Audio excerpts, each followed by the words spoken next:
Perkenalkan, nama saya Lia Nikmatul Maula dengan NIM 21425300032. Di sini saya akan menjelaskan proyek UAS tentang mata kuliah praktek pasar modal. Nah, untuk pembahasannya yaitu yang pertama ada sistem pasar modal, yang kedua ada produk pasar modal, yang ketiga ada analisis fundamental, yang keempat ada analisis teknikal, yang kelima ada trading journal, yang keenam ada cara mencatat trading, yang ketujuh ada laporan keuangan, yang kedelapan adalah cara mengurangi resiko dalam investasi saham, yang kesembilan evaluasi mandiri yang sudah saya lakukan, dan yang terakhir investasi saham secara real.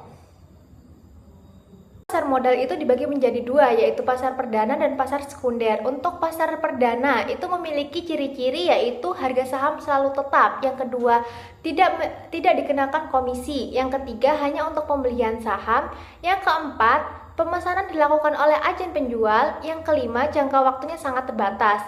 Untuk pasar sekunder sendiri memiliki ciri-ciri yaitu yang pertama, harga itu tergantung fluktuasi dari kondisi kekuatan pasar. Yang kedua, terdapat komisi untuk pembelian dan penjualan saham. Yang ketiga, pemesanan dilakukan oleh anggota bursa. Yang keempat, jangka waktu tidak terbatas.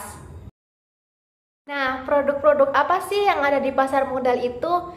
Nah, yang pertama itu pasti ada saham. Saham itu apa sih? Saham itu surat berharga yang menjadi bukti kepemilikan atas sebuah perusahaan. Terus yang kedua itu ada apa?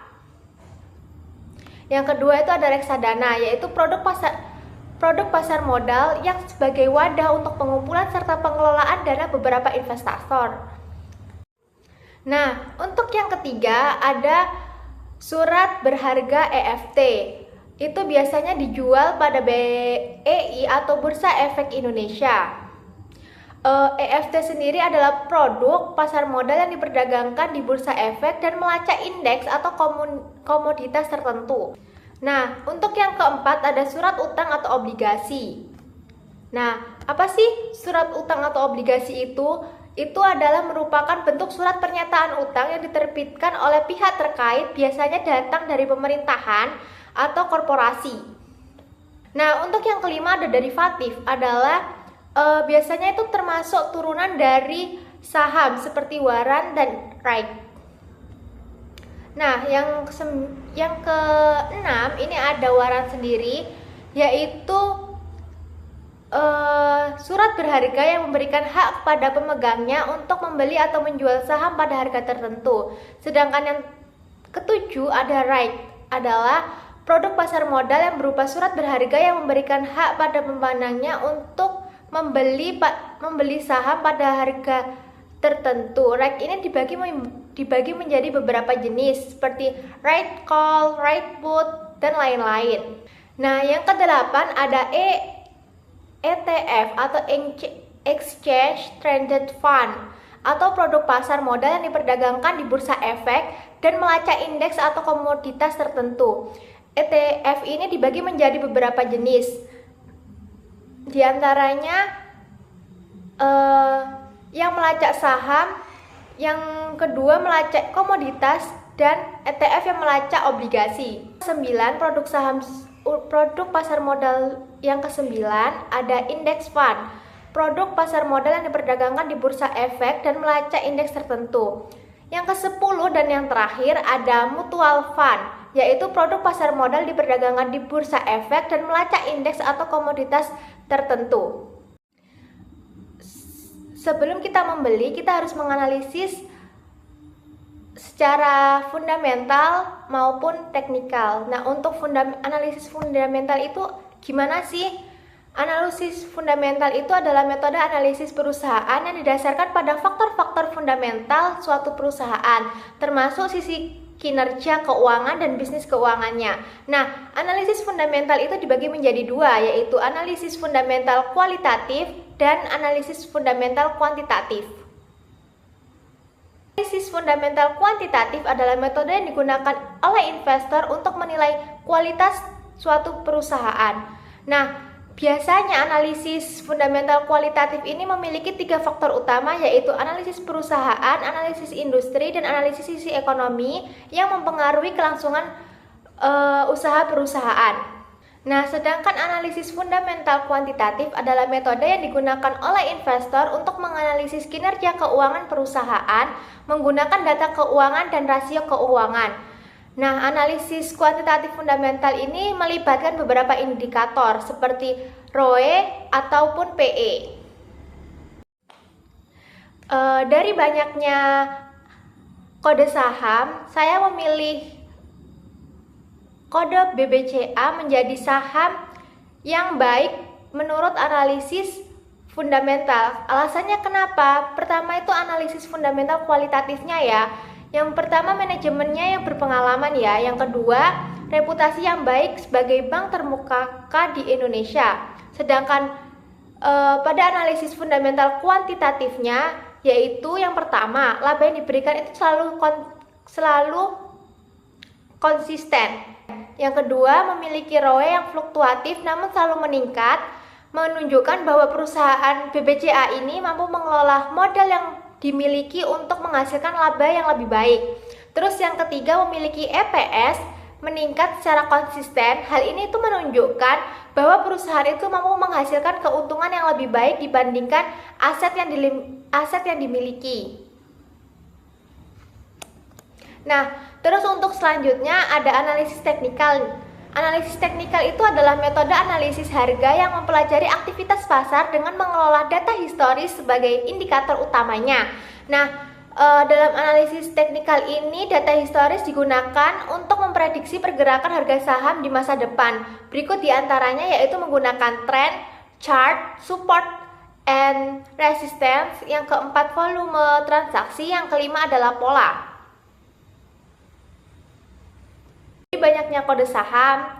Untuk analisis teknikal ini saya memilih BBRI baik nih menurut analisis teknikal karena beberapa indikator. Soalnya kan kalau di analisis teknikal ini memiliki banyak indikator. Ada moving average, RSI, terus stochastic.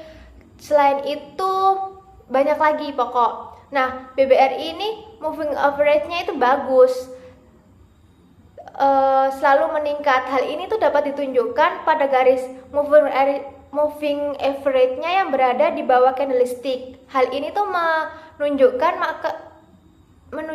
harga itu naik, sehingga investor itu dapat memprediksi pergerakan harga itu cenderung stabil. Indikator yang kedua ada stochastic. Nah, dari gambar di atas ditunjukkan nih bahwa indikator stokastiknya itu sering berada di atas garis 80 yang artinya itu memiliki titik yang sangat kuat tapi masih mempunyai kemungkinan untuk mengalami penurunan. Selanjutnya trading journal. Saya sudah melakukan pembelian saham dengan kode sahamnya yaitu BRMS pada tanggal 4 Juni 2024 pukul 9:01. Jumlah sahamnya saya membeli 2 lot atau 200 lembar. Terus harga per lembarnya 154, fee pembelinya 45. Terus pembelian kedua kode sahamnya itu BRMS tanggal 4 Juni pukul 10 bulan 2. Jumlah sahamnya 1 lot atau 100 lembar. Harga per lembarnya Rp154, fee pembeliannya Rp23. Untuk pembelian ketiga pada pukul kode sahamnya BRMS tanggalnya 4 Juni 2024 pukul 2 siang lebih 5 menit. Jumlah saham yang dibeli 1 lot atau 100 lembar. Untuk harga per lembarnya yaitu Rp154 dengan fee pembeliannya yaitu Rp23. Pembelian yang keempat dengan kode saham BRMS tanggal 4 Juni 2024 pukul 15.32. Jumlah sahamnya 1 lot, 100 lembar, harga per lembarnya itu Rp154, fee pembeliannya Rp23. Nah, untuk penjualannya saya melakukan pada kode saham BRMS juga. tanggal 6 Juni 2024 pukul 15.32 jumlah sahamnya 1 lot atau 100 lembar yang dijual. Harga per lembarnya dijual itu 147, fee penjualannya Rp37 yang mengalami penurunan. Laporan keuangan tradingnya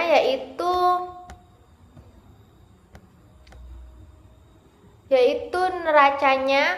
Pertama, aktivanya uang kas saya deposit sebanyak Rp225.743, piutangnya tidak ada.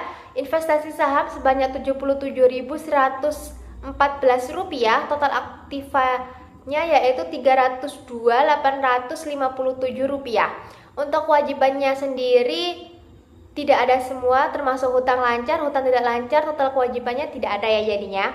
Terus untuk modal atau ekuitasnya, modalnya itu 77.114, laba ditahannya tidak ada, total modal atau ekuitasnya Rp77.114. Nah, untuk laporan laba ruginya, saya membeli saham sebanyak 5 lot dengan harga total keseluruhan Rp77.114, jual sahamnya 1 lot dengan harga Rp15.400, biaya yang dikeluarkan komisinya tidak ada, terus biaya administrasi Rp151, total biayanya Rp151. Nah, laba bersihnya dicari dengan cara total laba dikurangi total biaya. Total labanya tidak ada kan tadi, itu Rp0 dikurangi total biaya sebesar Rp151, yang berarti saya rugi sebanyak Rp151. Nah, bagaimana sih cara mengurangi resiko dalam investasi saham itu sendiri? Yang pertama, kita itu harus memahami pasar dan strategi trading. Hal ini dilakukan dengan cara membaca bacaan buku maupun artikel mengenai pasar. Yang kedua, melakukan analisis fundamental, karena analisis fundamental melibatkan penilaian kondisi keuangan perusahaan. Yang ketiga, melakukan analisis teknikal, karena analisis teknikal melibatkan penilaian fluktuasi harga saham berdasarkan indikator teknis dan chart. Nah, saya membagikan cara mengamankan portofolio. Yang pertama, bisa dengan cara mengkombinasikan kode saham yang berbeda. Agar seumpama jika saham A sedang trouble, lagi down, maka saham B bisa mengimbangi untuk menutupi kerugian tersebut, saham A itu tadi. Yang kedua, sering-sering melakukan pemantauan berita dan kejadian pasar. Yang ketiga, evaluasi tingkat resiko. Artinya, kita harus memiliki batasan kerugian. Jadi, jika lebih dari 50%, maka kita harus segera ambil saham tersebut, melakukan penarikan pada saham tersebut agar tidak makin merugi. Nah, untuk evaluasi trading sendiri, yang pertama jangan terburu-buru dalam melakukan pembelian saham. Karena jika kita terbawa emosi, maka yang ada kita tidak lagi berpikir dengan jernih. Yang kedua, jangan kemakan pihak eksternal untuk membeli saham X. Jadi kita harus melakukan mengumpulkan data-datanya terlebih dahulu. Yang ketiga, usahakan sebelum membeli itu kita dapat melakukan analisis, baik analisis fundamental maupun teknikal. Investasi saham secara real saya telah melakukan, yaitu pada bulan April saya membeli saham Sampurna sebanyak 1 lot. Untuk bulan Mei saya membeli ADRO. Terus untuk bulan Mei saya membeli saham ESSA, BRMS, dan DRMS. Sekian, terima kasih, bye-bye.